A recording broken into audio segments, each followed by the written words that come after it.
ان الحمد للہ والصلاة والسلام علی نبی، اگر وہ ہلاک کرے یا رحم کرے تو اسی کی مرضی چلتی ہے۔ سورہ ملک کی آیت نمبر 28 کے ضمن میں جانتے ہیں کہ بد دعائیں کرنے والے کون تھے۔ فرمایا قل، فرمائیے، ارأیتم، بھلا دیکھو تو صحیح، ان اہلکنی اللہ، اگر اللہ مجھے ہلاک کر دے، ومن معی، اور میرے ساتھیوں کو ہلاک کر دے، او رحمنا، یا ہم پر رحم فرمائے۔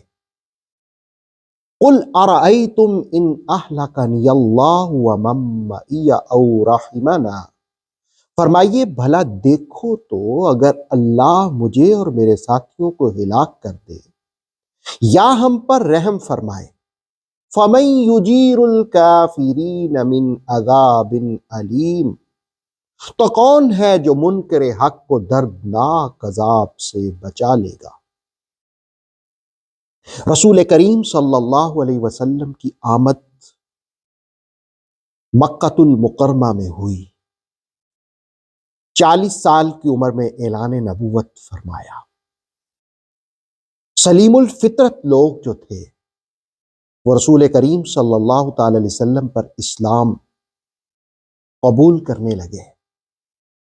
ایک دوسرا گروہ جو حسد کا شکار ہو گیا، بغض، عناد اور دشمنی میں مبتلا ہو کر بد دعائیں کرتے، معاذ اللہ کہ محمد صلی اللہ علیہ وآلہ وسلم ہلاک ہو جائے، آپس میں ایک دوسرے سے کہتے ان قریب یہ لقمہ اجل بن جائیں گے۔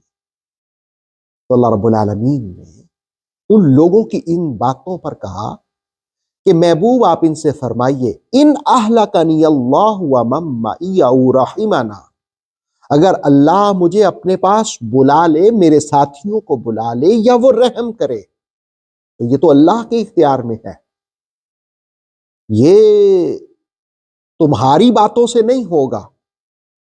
لیکن جو منکرین ہیں، بتاؤ ان کو کوئی عذاب سے بچا سکتا ہے؟ اللہ کے عذاب سے بچا سکتا ہے؟ ایسا نہیں ہو سکتا۔ اللہ کے عذاب سے ان کو کوئی نہیں بچا سکتا۔ ہاں، البتہ یہ ضرور ہے کہ تمہاری بد دعاؤں سے کچھ فرق نہیں پڑے گا۔